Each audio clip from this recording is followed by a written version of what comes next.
여러분들도 재채기를 이렇게 귀엽게 하시나요? 재채기 소리는 개인마다 다 다르지만 모든 사람에게 공통적인 모습이 하나 있습니다. 바로 재채기를 할 때 눈을 감는다는 것입니다. 네, 많은 사람들이 재채기를 할 때 눈을 감는 이유로 눈알이 튀어나가는 것을 방지하려고 자동으로 눈이 감기는 거다라고 많이 생각하시는데 사실 이건 멍입니다. 재채기를 하려는 그 순간에 우리 몸에선 많은 일들이 일어납니다. 먼저 가슴 근육이 팽창하기 시작하고 횡격막은 수축하면서 폐는 순식간에 공기로 가득 찹니다. 그리고 목 근육들이 수축하기 시작하고 이어서 위, 가슴 근육도 조여지기 시작합니다. 그리고 마지막으로 재채기를 할 때 입이나 코로 나오는 숨의 속도는 순간적으로 약 160km/h, 눈 주변으로 엄청난 공기압이 생길 것 같죠? 하지만 재밌는 건 눈과 호흡기관은 연결되어 있지 않습니다. 그래서 눈 주변으로 공기 압력이 올라가지 않기 때문에 눈알은 빠지지 않습니다. But will he be able to sneeze without causing permanent damage?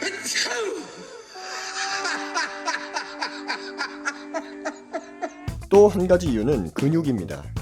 눈알은 주변의 여러 근육들로 둘러싸여서 머리뼈에 단단히 붙어 있습니다. 4개의 고등근이라 불리는 근육과 위아래에 각각 위치한 2개의 빗근이 있어요.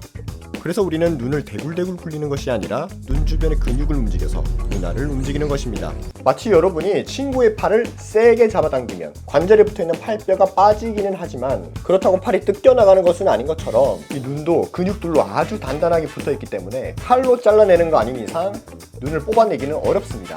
그럼 왜 눈을 감는 것이냐 하면 그냥 그렇게 신체가 반응하는 것입니다. 마치 무릎을 치면 다리가 확 펴지듯이 반사작용으로 눈이 감기는 것입니다.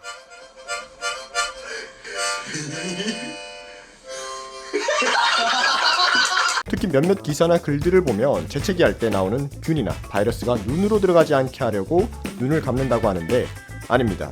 재채기를 할 때 이미 균과 바이러스는 얼굴에서 멀어지고 있기 때문에 영향이 없습니다.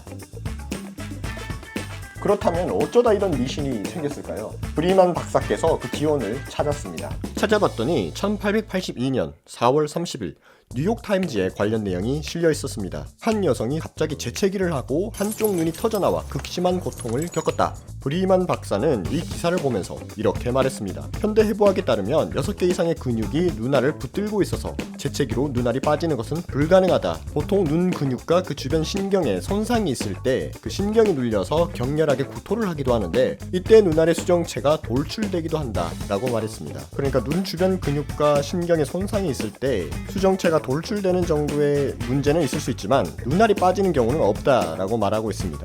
이렇게 약간 오해가 있는 기사 때문에 도시 전설이 만들어졌는 것 같네요. 물론 눈알 압력이 높아지는 경우는 있습니다.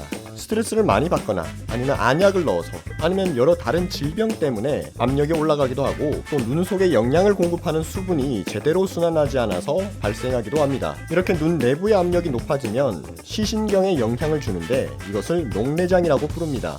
하지만 이렇게 압력이 높아져도 눈 내부의 압력이 높아지는 것일 뿐이지 눈 자체를 얼굴뼈 밖으로 밀어내는 힘이 아니기 때문에 눈알이 빠지는 일은 없는 것입니다. 사실 오히려 눈 뜨고 재채기를 하는 것보다 재채기를 하려다가 참게 되면 더 위험해집니다. 청력 연구를 하시는 앨리슨 박사께서는 재채기를 할랑말랑할 때 코를 막거나 입을 다물어서 재채기를 참게 되면 상당한 양의 기압이 코와 연결된 유스타키오관을 거쳐서 귀의 고막에 영향을 준다고 합니다. 운 좋게 한두 번 별 문제 없을 수 있지만 계속해서 재채기를 참으면 충격파가 고막에 누적되고 청력에 문제가 생길 수 있다고 합니다. 또 강한 기압의 공기만 고막을 때리는 것이 아니라 재채기로 빠져나가야 했을 세균이나 바이러스, 먼지들이 그대로 유스타키오관을 거쳐서 고막 안쪽으로 들어가게 됩니다.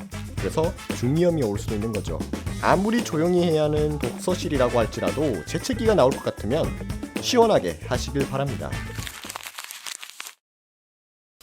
근데 저는 재채기를 하면 2번씩 합니다. 여러분들 중에도 2번씩 하는 분들이 있을 거예요. 근데 왜 이렇게 2번씩 하게 되느냐? 이유는 간단합니다. 첫 번째 재채기에서 빠져나가지 못했던 균이나 먼지들이 코 안에서 다시 자극을 하기 때문에 우리 몸이 반사작용으로 재채기를 한 번 더 하는 것입니다. 네, 혹시 더 궁금한 것이 있다면 댓글에 남겨주시길 바랍니다. 제가 답글 달아드릴 거예요. 그리고 또 여러분들이 궁금했던 우리 몸에서 일어나는 현상들이 있다면 댓글에 남겨주시길 바랍니다. 자, 그럼 더 재미난 내용으로 다음 영상으로 돌아오겠습니다.